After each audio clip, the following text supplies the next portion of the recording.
Tak, zkusíme další pokus o zprovoznění motoru Roger Technologies s řídící jednotkou H70-104AC. Tady máme zapojené zatím jenom napájecí napětí, fázi a nulu a propojenou stopku s komem. To je jediné, co potřebujeme.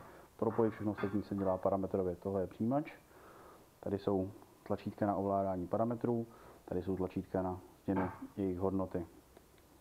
Takže přepnuli jsme se do rozšířeného nastavování, podřením těch vlevo 2 na 1, takhle se to dělá. Tak, teď je tam zapnutý ten jednoduchý mod, znovu přepnu zpátky. A je tam to rozšířené nastavení. Takže když si najdeme parametry, které potřebujeme změnit, tak je to 50, 51, 53, 54, 73 a 74, všechny jsou v nule, výborně, můžeme z toho vyskočit, zapnout učící režim. Objeví se app pomlčka, takže to potvrdíme a rozjede se nám hezký motorek, jede na jednu stranu a rozjede se na druhou stranu, výborně. Máme nastavenou dráhu.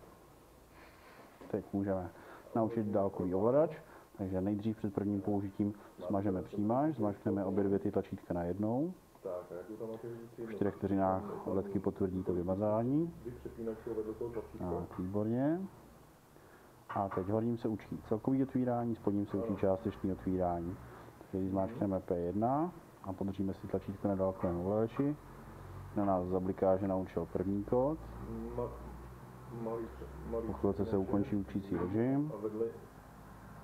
A můžeme naučit P2, to učí zase částečné otvírání. Zase blikání potvrdí. A vy si teď na 2-3 vteřiny podržíte tlačítko na ovladači. Jakmile tohle máme naučeno, tak už motor jezdí na dálkový ovladač, to je má. Při celkovém otvírání dojíždí až na konec. Ne, už pustíte. A při částečném otvírání uvede jenom 1/3. Ta vzdálenost je nastavitelná.